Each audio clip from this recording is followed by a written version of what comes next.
Hi everyone. Um, so I've got my top sewn together.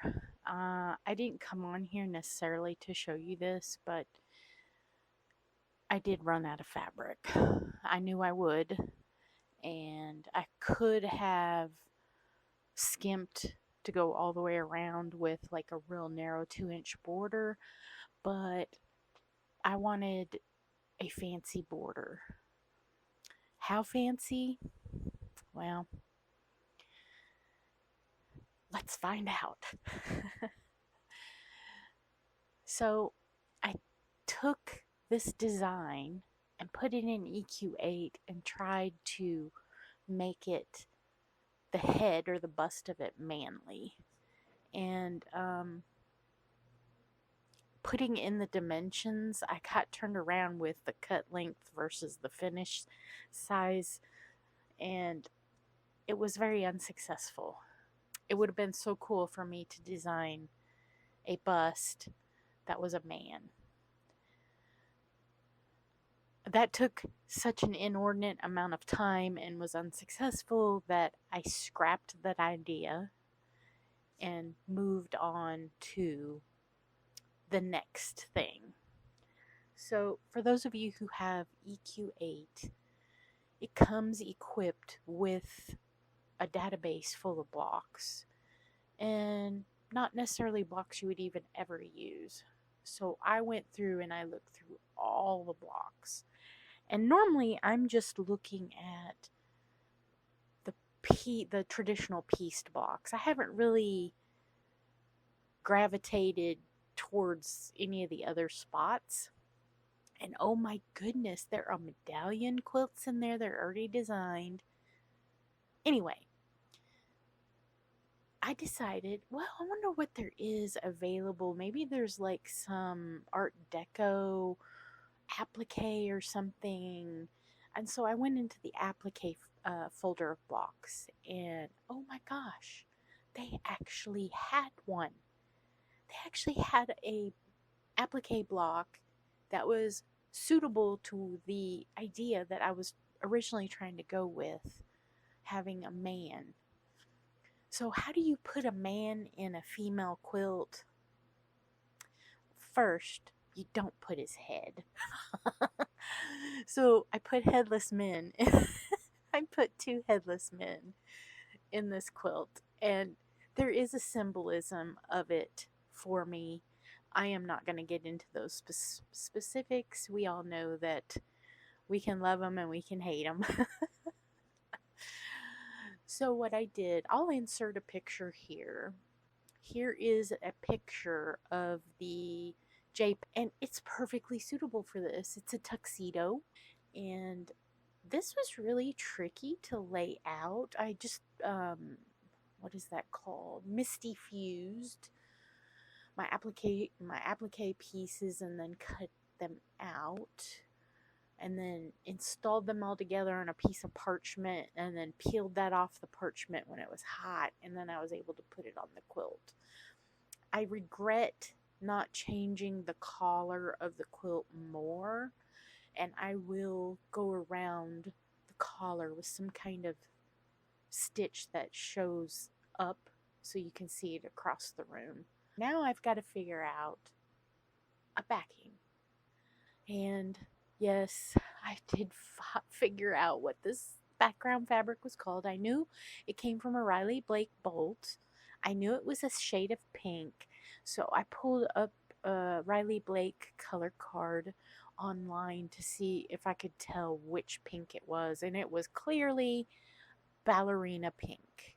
So I have ordered more of that fabric, and I killed two birds with one stone because my Star of Wonder that I'm starting has a pink in the actual design. It has a very light blue shadow box.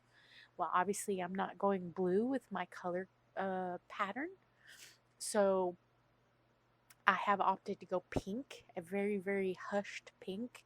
And since I'm using this as a background, light bulb turned on, and I'm like, I could make those shadow blocks out of the pink in the background. And so that's what I'm going to do.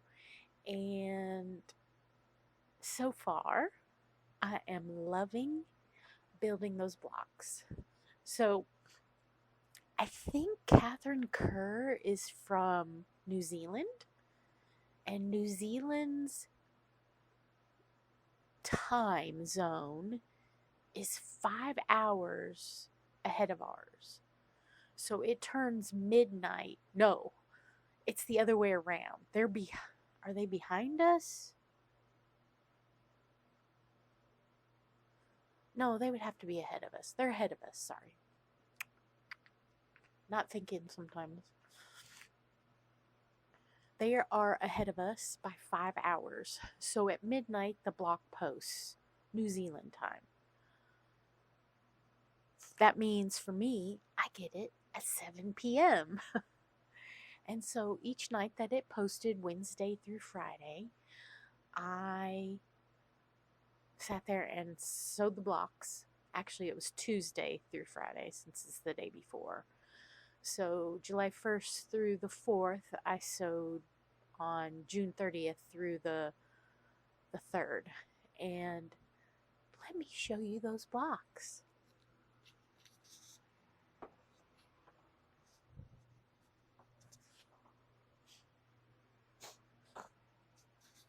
This is so exciting because I like piecing. I like making blocks.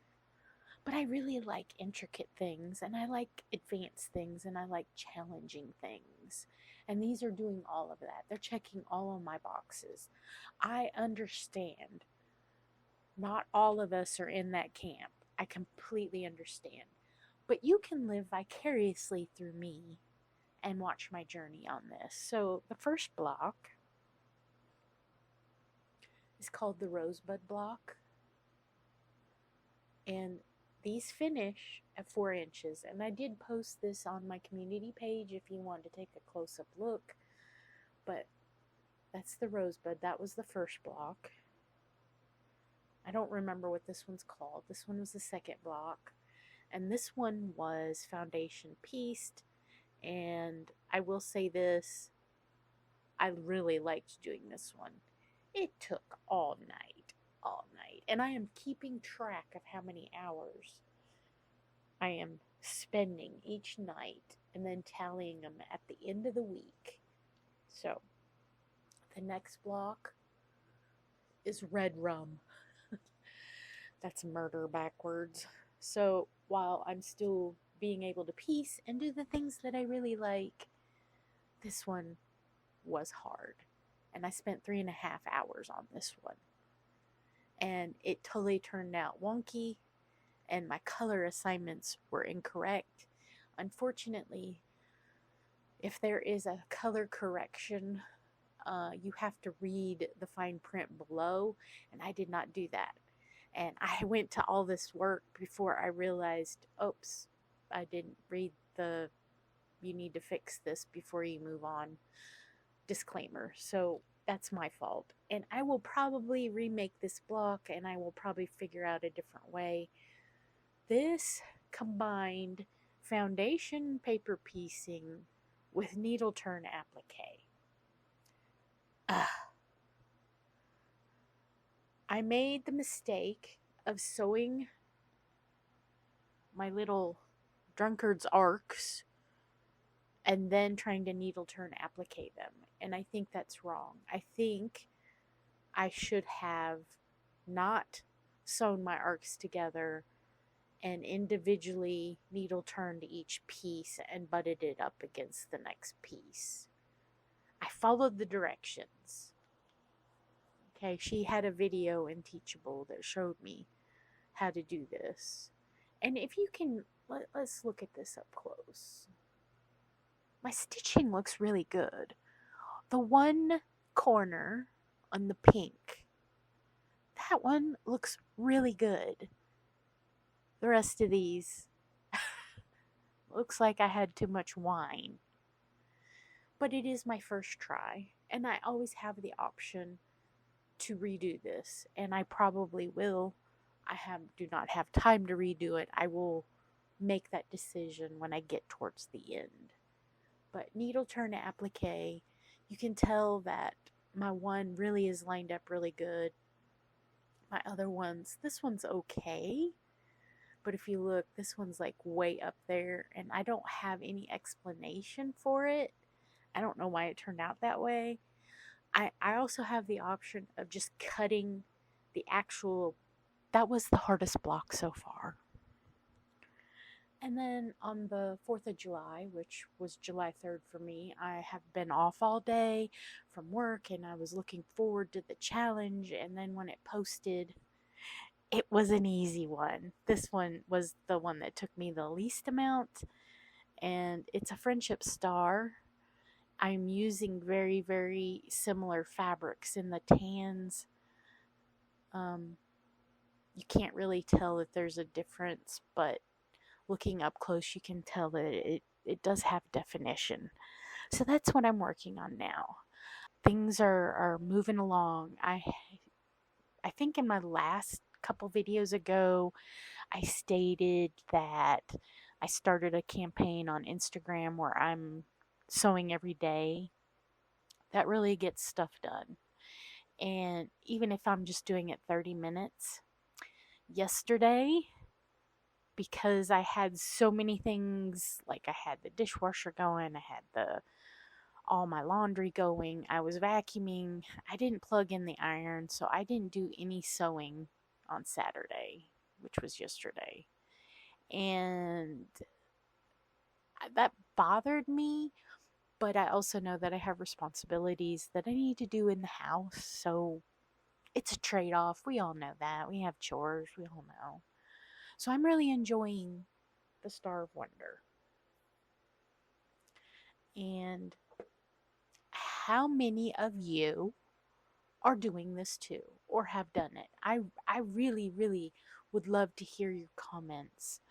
I'm the way it posts in Teachable, after somebody finishes a block, you can post a picture of your block, and then and you can also view other people's blocks they've made. And I really like that because it shows me a comparison to my fellow quilters, because we're not all at the same place.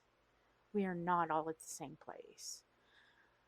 I am going to give advice for what I've seen. I'm not going to run anyone down because you only know if you know. When you are piecing small pieces, you need to turn your stitch down count. You need to turn your stitch count down, meaning you need to have at least 12, if not more, stitches per inch on your machine. What is that setting on your machine? I don't know. I do know that when you open your seam and you press your seam, if you fold it one way or the other, or you press it open, you should not be able to see any stitches. Your stitches should be close enough together. It would be like foundation piecing. If you are sewing on paper, you want that paper to perforate as you're sewing through it. So your close stitching will help you get there. On the negative side of that, if you have any seam ripping to do, I have set mine so small, my seam ripper front does not fit into the stitch. So I have to pry it open from the ends and go in between the layers. And that's dangerous, especially on these small pieces. Some of this involved a lot of ripping.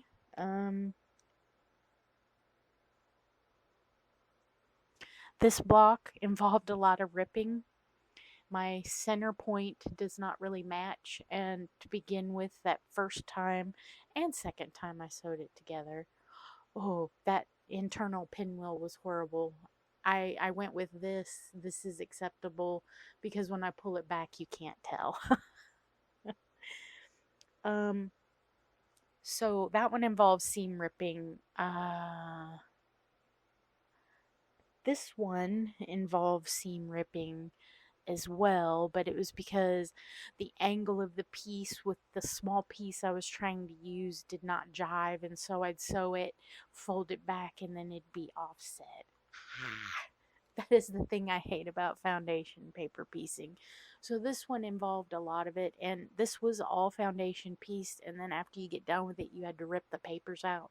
That took a long time, and that made a huge mess on a weeknight.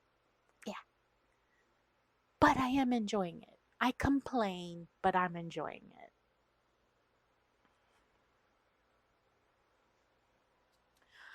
Um, I'm thinking I need to take my design wall down after I get this quilt off. After that comes down, I think I need to take my design wall down and wash it.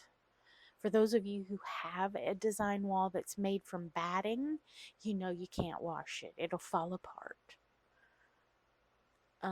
That is why I'm using flannel. Just a tip. Uh, Flannel seems to stay sticky no matter what. And I did have a felt design wall, and I loved it because my block stuck to it so great. It was only 72 by 72, so it wasn't that big. I did not like that. I think I got that at Missouri Star Quilt Company on their website. Uh, but I also found that that white felt attracted weird stuff.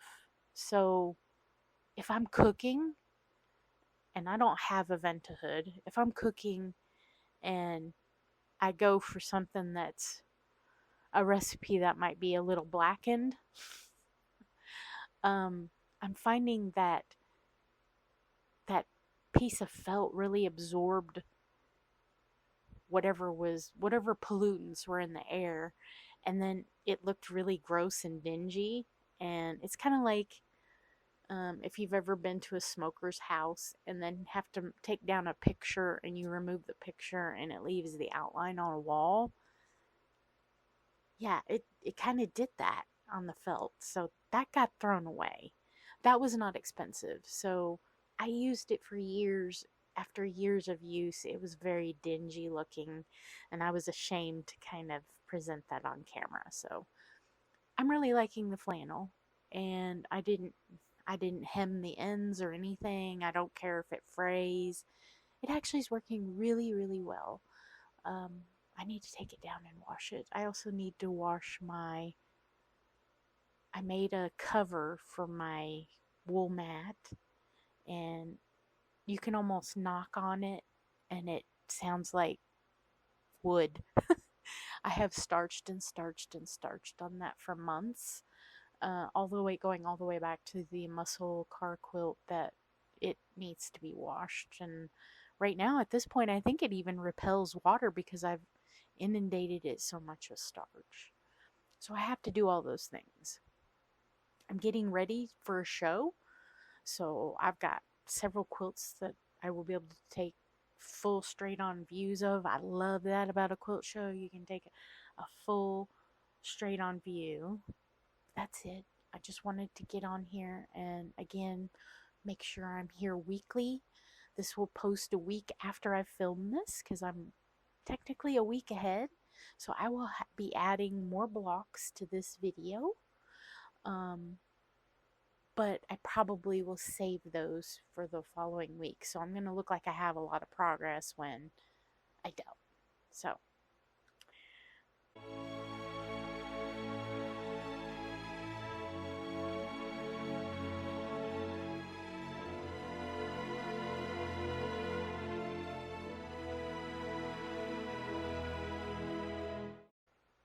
thanks for watching.